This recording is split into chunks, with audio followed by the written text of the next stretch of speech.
tayo, yan, panibagong araw, yan, panibagong vlog po tayo. Mga kabitan, magandang tanghali po sa inyo lahat diyan. At ngayon po ay ako ay nandito po sa kusina, na kitchen, na small kitchen. At ako po namin magluluto ng gulay. Kalabasa at saka ampalaya at siyempre talong, patong klaseng aking gulay ang niluto ko ngayong tanghali. Ulam po namin ngayong tanghali, mamayang alas 12. Ngayon napagprito na ang aking asawa ng isda. Ako naman ay babanatan ko naman ay gulay. Simpleng luto naman po, simple, wala pong sahog, walang karne. Gisa lang po sa bawang, sibuyas at kamatis. At talagyan po natin ng tuna na sa lata. Yan, nakapagprito na po ang aking asawa ng isdang galunggong. Ang bango. Sarap. Yan. Pinay na pinay talaga ating ulam. Yan, gulay at saka pritong isda. Kasi kaya gulay, samahan pa natin ang prito. Yung po tugma ng gulay, pritong isda. Yung po pinakamagandang the best sa ating kakainin ngayong tanghali. Nakapagsain na, gulay na lang po ang kulang. So, yung umpisa na ko po ang pagluluto ng gulay natin, simple lang at kami na lang din ang kakain. Alright!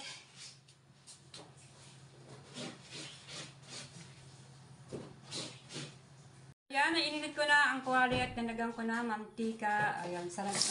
Igisa ko na natin ang sibuyas. Alright. Yan, masarap ang ating ulam natin ngayong gulay at kapitong isda.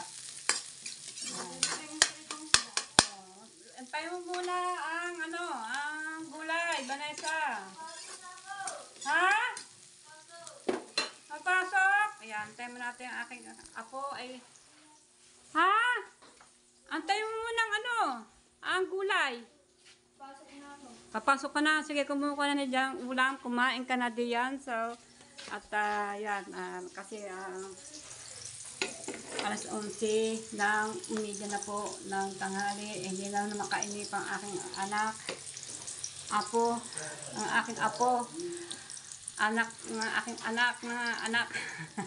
Apo ko po yan, mapapasok na po ng aking estudyante na si Vanessa. Yan. Ulam na galunggong, hindi na pa mapag-antay ng gulay. So yan, lutuin po na natin ang ating sibuyas. Lagyan na natin bawang. Bawang.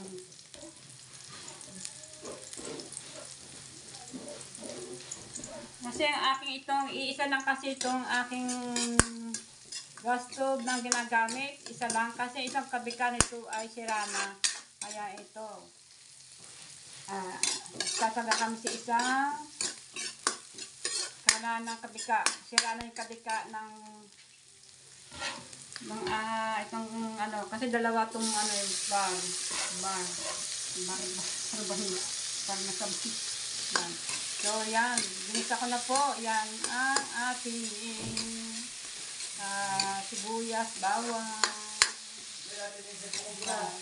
Ando sa ilalim ng TV. Yes, ang cellphone ay aswang hinahanap. Ito ko niya lagay sa harap ng TV sa tela ng tela sa pinang TV. Ayan. Ilagyan po na natin yung ating ampalaya. Look. Alright. Next. Halo tayo ang ating ulamin ngayong tanghaling gulay.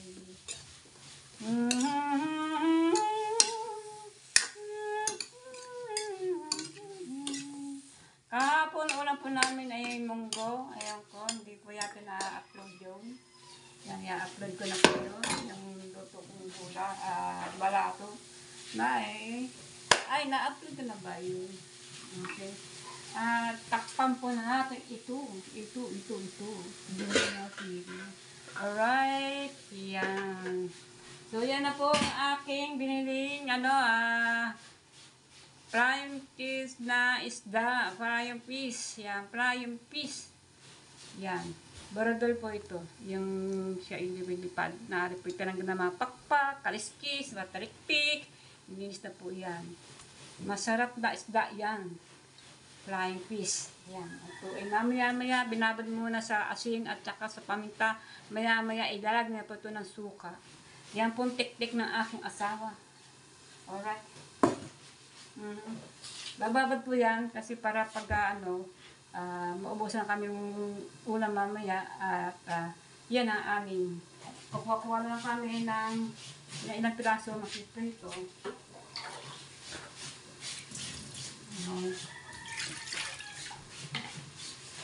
Ayan, maya-maya natin itong bubuksan at yung managbago natin ihuhulog ang kalabasa at tapos yung puntalong kasi na po naman yan madaling. Atin ang bubuksan. Oops, dandahan, baka maano aking cellphone. Ayan. Hindi man natin nilagay ng tubig, mamaya natin ilalagay. Mix muna ang gulay-gulay, yung halo-halo ang gulay natin ang palaya. Ilalagay muna natin yung kalabasa. Alright, yan. Ooh. Yes, baby. Yan. Halo-halo ito na natin. Ito. Yan. Sarap-sarap mga kabaita, mga gulay. Maganda ito sa ating kalusugang gulay. Kung napapansin niyo po, bihira kami kumain ng karne. Siyempre, gulay, isda. Ang number 1 importante. At minsan naman kami kumakain ng mga karne, katulad po ng manok, yan, baboy, beef. Kaya ang beef, ang baka, hindi po masyado kami kumakain ng baka pa kasi ang mahal po ng mga karne, tama muna yung mga manok-manok. Tapos, yung mga manok naman, kalating kilo, okay na, para makatikim lang. Baboy, ganun din. Yan, ihuhulog na natin. Yaman. Nor po yung cutes. Alright. Atin na pong tatakpan. Mamaya ating uhulog ang tanong kasi ang tanong madaling maluto. Atin na buksan. At lagyan po na natin yung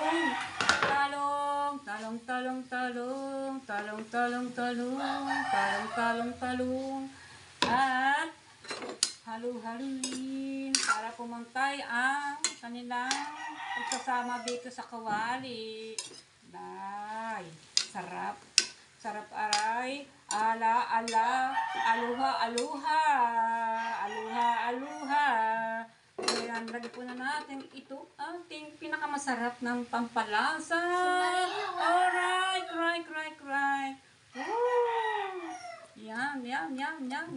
Sige. Lagay yan. Masarap yan. O, diba?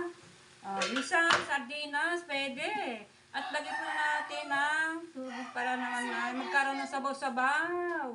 Alright, yan. Oo, yan. So, right, takpan po na natin yan. Mamaya natin hahaluin. O yan, nandito ang aking apo. Kumain na ba aking apo? Kumain na ba? Yes. Yan, yes. At ano ba kailangan? Baon. Yan, bigyan po na ng baon. Papasok ko po siya. Sila pa kumain na.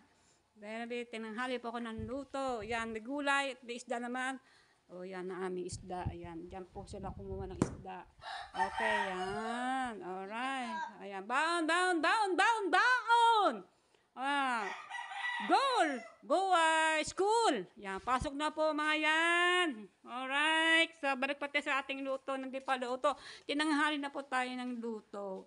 Kasi, mga kabunita, kaya po tinanghali tayo ng luto dahil wala po to, hindi po gumagana ito.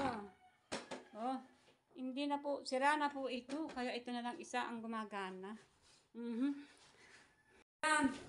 Buksan po na natin ang takip. Tingnan natin kung nasulak. Sulak na nga Oh, you know. So, sulak na nga si ilalim kasi konti lang po tubig na nilagay ko. Atin na pang haluin. Ayan. Siyempre, lalagyan po natin ito ng asin. Asin. Oh. Alright. Haluin para tumantay ang lasa. Kasi po ako pagka nagluluto ng gulay, gisa, ay kunting sabaw lang nilalagay ko. Kasi hindi naman ito, hindi naman ito sinigang. Konting tubig lang po, aking nalagay din. Ang nagpapalasa po dito, yung nilagay ko dito yung delata. At saka nilagay ko po nor. Nasa sa inyo na po yan kung ano pong gusto nyo sahog sa mga gulay-gulay nyo luto nyo. Kasi iba-iba kasi yung diskarte natin. O yan, oo. Sige lang. O diba? O maya-maya, ating luto na. Alright. Ilagay ko na sa inyo, mamaya titikpan. At para madagdagan ng ulit ang asin kung medyo mataba. Habang naman ako nagluluto sa kusina, ang aking asawa naman nagpupunas-punas naman ng mga bintana, mga alikabok. Ayan.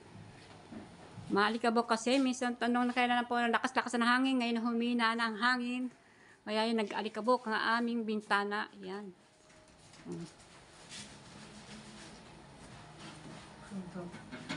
Bubuksan po natin para mapunasan din po iba. Hindi lang po yan napupunasan niya, pati po yung sa kabila, yung sa bintana. Ayun, nagsasalamin na po. Yan, dyan kasi sila nagsasalamin sa aming bintana. Kahit sino po dumadaan dito, ay dyan po nagsasalamin. Pagdadaan po sila dyan, dito po nakatingin, dahil salamin na talaga. Diba? At dito, napunasan ng aking asawa, na inuna to kanina. Kapag iyon, mamaya pupunasan din niya yun. Ayun. Inuunti-unti niyang puna. Bukas ang tubig kasi baka pumasok din sa ating loob. Di ba mabuhos ang loob kasi hindi naman ito nakatiles. Yan po pa, yan. Inisip po natin yan mamaya. Yan, kasi lagi naman kami dito nagwawalis. Naka-ready na yung aming dustpan at saka walis. Lagi kami dito nagwawalis. Gawa po naman ay nakapakalikabok. Kaya bago kami nagkichinelas, taong bawat mga pasok ito ay nagkichinelas, gawa ng maalikabok po ang aming bahay na ito. Alright. At si Mara naman nasa loob, ang aking anak, na aking daughter, nasa loob, ayun, naglalabas siya ng damit. Bubuksan ng niluto nating gulay. Napakasarap ng gulay. Yan. So yan, mix lang, halo-halo. So yan mga kabonita, ito iluto na. Luto na po to. Atin mo nang palalabutin yung ating gulay kunti-kunti. Yan, maluluto na po yan. Alright. Okay. Tikman muna natin pala kung anong kulang sa asin.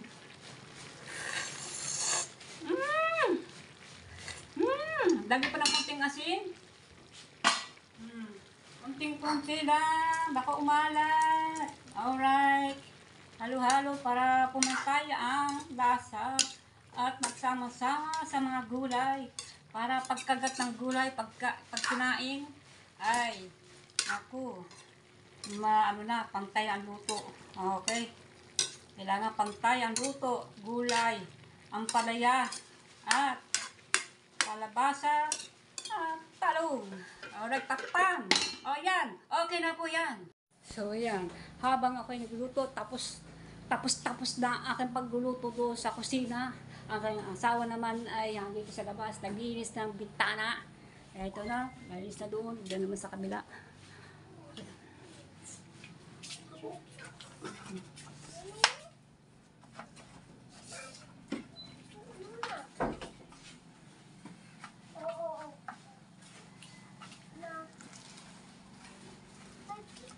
Yan, pati mga sulok-sulok, mga alikabok.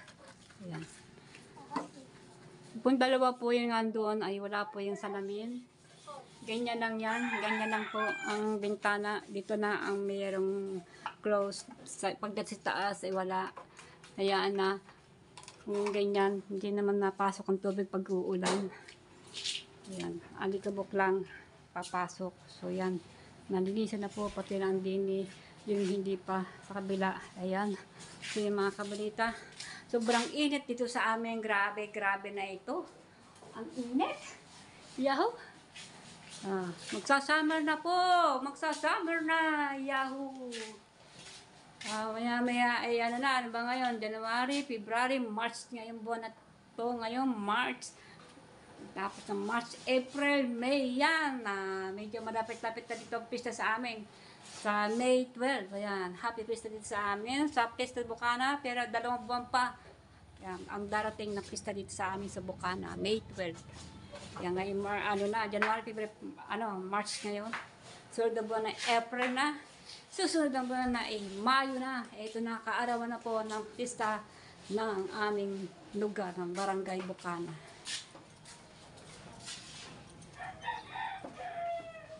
Yan, tapos na maglinis ang aking asawa ng bintana. Habang naglinis ang aking asawa, habang ako naman nagluluto, ayun, ang aking anak na babae ay naglalaba.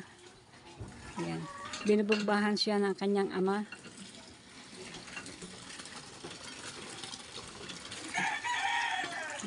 Masipag po yan si Mara. Ngayon na natin po maglaba. Ngayon ko na siya natin po mag-vlog kasi lagi yan naglalaba. Pag naglalaba yan, hindi ko mag-binablog. Ngayon lang.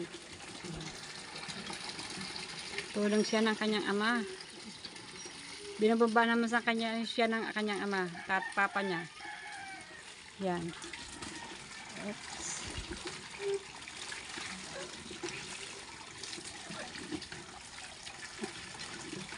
Sobrang init po dito sa amin. Oh. Tanghaling tapat, napakainit. Siguro pasado na po alauna. Ayan, balik pa tayo sa loob. At ako pa, ayan, idadalhin ko po na ara ito, ang balde. Oops! Yung aking gulay na iluto ay luto na. Kakain na pa kami mamaya. Ayan. Siyempre, medyo busog-busog pa gawa ng kumain pa akong tinapay. Tsaka kutsinta with sa puto na puti na bigas. Putong, puti na bigas. So yan, luto na ang aking nilutong gulay. At yung mga prito at nagsaing ang aking asawa kanina. Ayan. So yan, mga mag-ama ha. Nandun, naglalabas sa labas.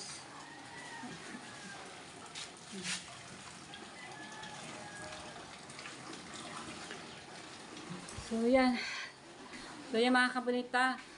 Ganito na po. Maya-maya po kakain na pa kami ng tanghalian. Nakapagluto na, ready na ang aming pagkain. Yan, talagang sobra po talagang init dito sa amin. Ang aming electric fan, walang tigil na gana. Oh, ikot man ang ikot. Meron pa isang electric fan dito na walang takip. Matagal na kasi electric fan yan eh. So yung mga kabita, hanggang dito na po ang aking pagtatapos ng aking vlog. At sana po magustuhan niyo po ang aking ginawa. At maraming po salamat sa mga nag-subscribe sa akin. At huwag po makalimutan, mag-subscribe na po. Talagang importante po yan. At pindito lang po ang button para po lagi po kayong update sa akin channel. At magandang siya dapat. Magandang tanghali. Ito lang po ang aking vlog. Pagluto ko ng aming ulam ngayong tanghali. Iyan nagihin sa aking asawa sa mga bintana. Ang aking anak naman ng babae, yung babae, si Mara, ang aking daughter, naglalaban naman. Yan. So yan, hanggang dito po. Maraming salamat sa inyong lahat. Bye-bye, bye-bye, bye-bye, bye-bye.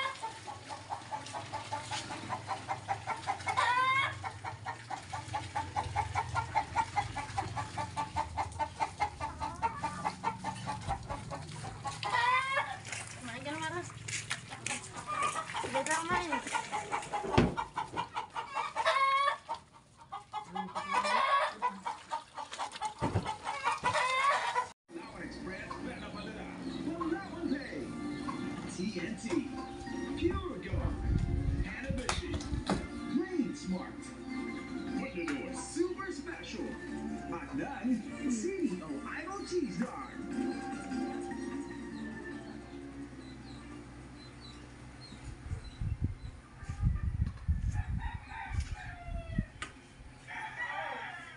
Yeah.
Parisan, Paris.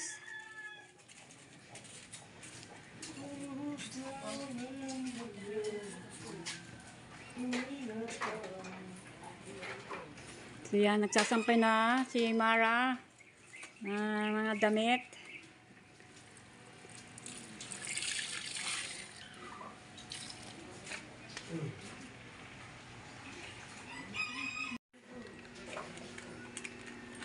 Oh, nilagyan daw ni para mabango. Oh.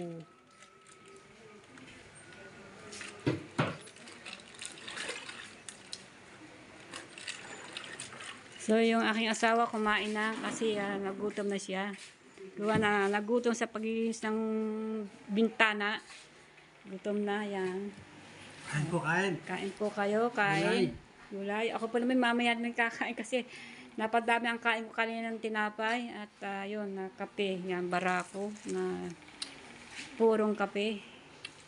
Yan. At si Mara ay naglalaba pa doon na mga damit.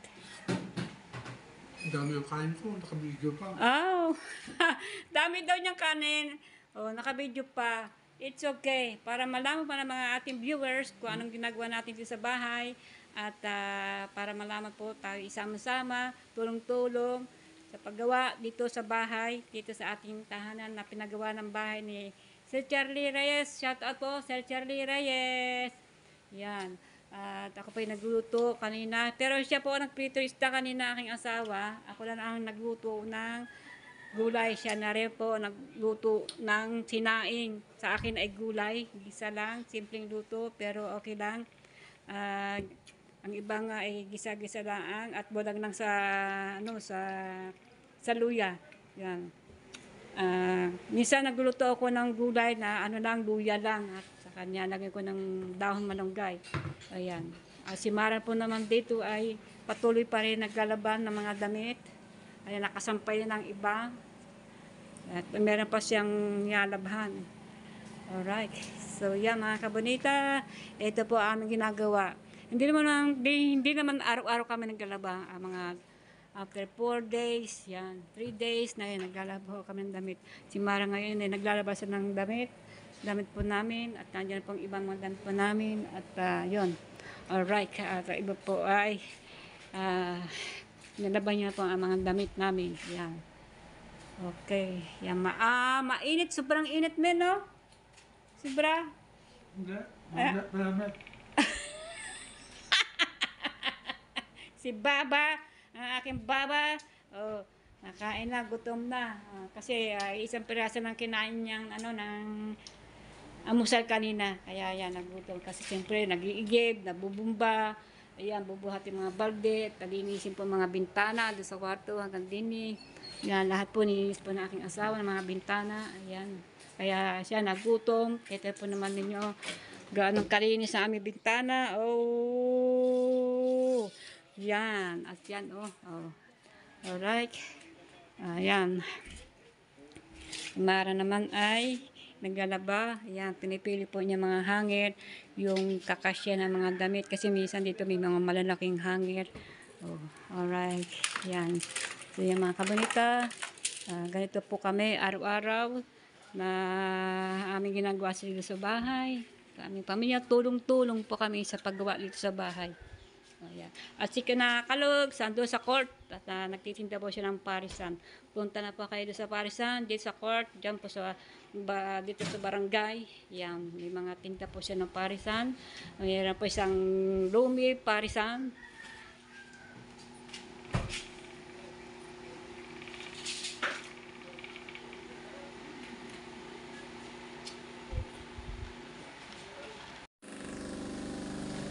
Sampay na si Mara na mga damit. Maya tuyo na yan kasi naka-dryer naman.